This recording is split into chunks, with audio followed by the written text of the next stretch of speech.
Hello students, Shri Deepchand Chaudhary महाविद्यालय में आपका बहुत बहुत स्वागत है। आज मैं आपको कार्बोहाइड्रेट के क्या कार्य होते हैं यानी फंक्शन ऑफ कार्बोहाइड्रेट उसके बारे में बताऊंगी। इससे पहले हमने जाना था कि कार्बोहाइड्रेट को किस तरीके से क्लासिफाइड करते हैं, यानी इसका क्लासिफिकेशन की मोनोसैकेराइड, डाइसैकेराइड एंड पॉलीसैकेराइड तीन में जो है हम इसे डिवाइड करते हैं, तो उसके बारे में हमने जाना था। इसके अलावा इसका क्या संगठन होता है यानी CHO, कार्बन हाइड्रोजन ऑक्सीजन, इसमें क्या मॉलिक्यूल्स की संख्या होती है उसके बारे में हमने जाना था।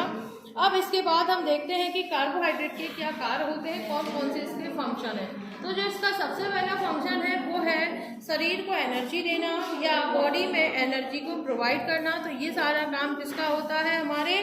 कार्बोहाइड्रेट का होता है। तो कार्बोहाइड्रेट में हम देखते हैं कि 1 ग्राम कार्बोहाइड्रेट से जो है हमें 4 कैलोरी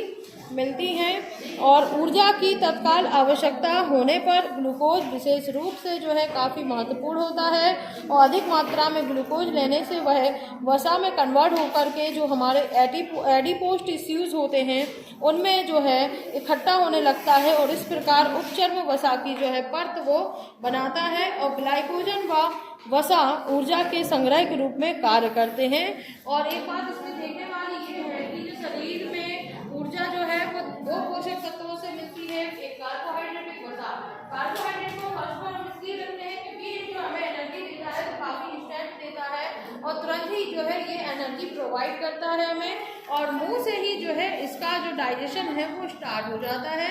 और इसके अलावा जो हमारा एक्स्ट्रा ग्लूकोज बचता है वो जाकर के हमारे लीवर में जो है संग्रहित होता है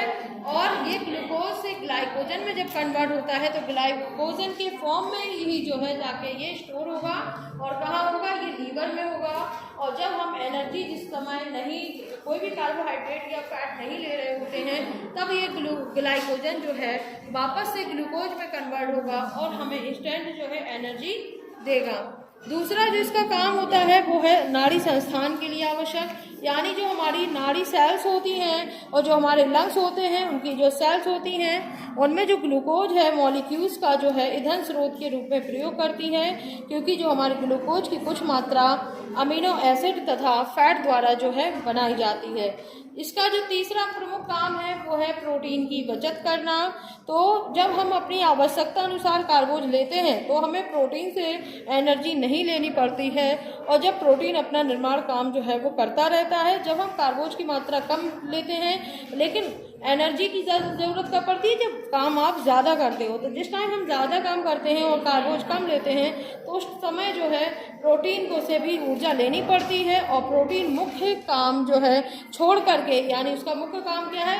बॉडी बिल्डिंग यानी शरीर का निर्माण, तो वो छोड़ करके ऊर्जा में जो है प्रोटीन जो है व्यय हो जाती है और इस प्रकार पर्याप्त कार्बोज लेने से जो है प्रोटीन की बचत होती है और प्रोटीन अपने शरीर के निर्माण का काम जो है बराबर करती रहती है। इसके बाद जो हमारा इसका चौथा काम है वो है कैल्शियम के अवशोषण में सहायक।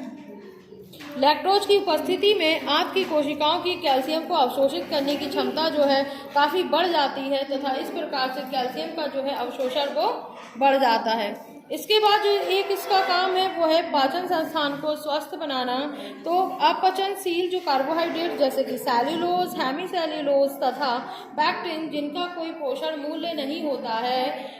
तो आमाशय व आंत की मांसपेशियों को कृमाकुंचन गति को उत्तेजित करते हैं और ये जल तत्व की जो है अवशोषित करके आंत पदार्थ का भार जो है बढ़ाते हैं। इसके अलावा इसका एक और काम है वो है इसका उपयोगी बैक्टीरिया उत्पादन में सहायक। जब छोटी आंत में कुछ ऐसे जीवाणु होते हैं जो विटामिन बी कॉम्प्लेक्स का निर्माण करते हैं और इन बैक्टीरियाज के जीवित रहने के लिए जो है ऊर्जा की आवश्यकता होती है, जो उन्हें किसके द्वारा मिलती है, तो वो मिलती है उन्हें लैक्टोज के द्वारा। तो ये हमारे कार्बोज के कार्य होते हैं, यानी पहला है इसका ऊर्जा प्रदान करना, दूसरा है नाड़ी संस्थान के लिए आवश्यक, तीसरा है प्रोटीन की बचत करना, चौथा है इसका कैल्शियम के अवशोषण में सहायक। इसके अलावा जो है पाचन संस्थान को स्वस्थ बनाना और जो उपयोगी बैक्टीरियाज होते हैं उनके उत्पादन में भी जो है सहायता प्रदान करना, ये भी जो है हमारा कार्बोहाइड्रेट के कार्यों के अंतर्गत आता है। तो ये आपके कार्बोहाइड्रेट के कार्य हो जाते हैं। इसके अलावा आपका जो बचता है इसमें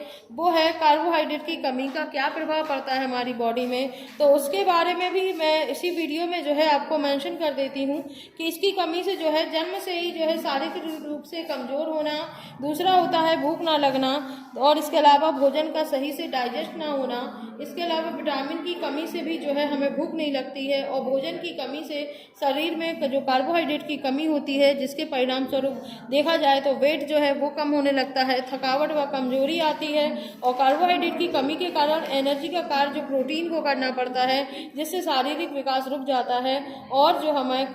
मल न्यूट्रिशन के जो है शिकार होने के कारण कमजोरी जो है वो आ जाती है। इसके अलावा स्वभाव में घबराहट व चिड़चिड़ापन आ जाता है, और रोग प्रतिरोधक जो हमारी क्षमता होती है उसकी कमी का भी जो है कारण जो संक्रामक रोग होते हैं वो भी काफ़ी जल्दी जो है शरीर में हो जाते हैं। तो इस तरीके से हम देखते हैं कि कार्बोहाइड्रेट की कमी के भी जो है काफ़ी हानिकारक प्रभाव हमारी बॉडी में देखने को मिलता है। तो आपका यहाँ पे कार्बोहाइड्रेट कंप्लीट होता है। इसके बाद जो है हम फैट के बारे में पढ़ेंगे, और उसके बाद जो है हम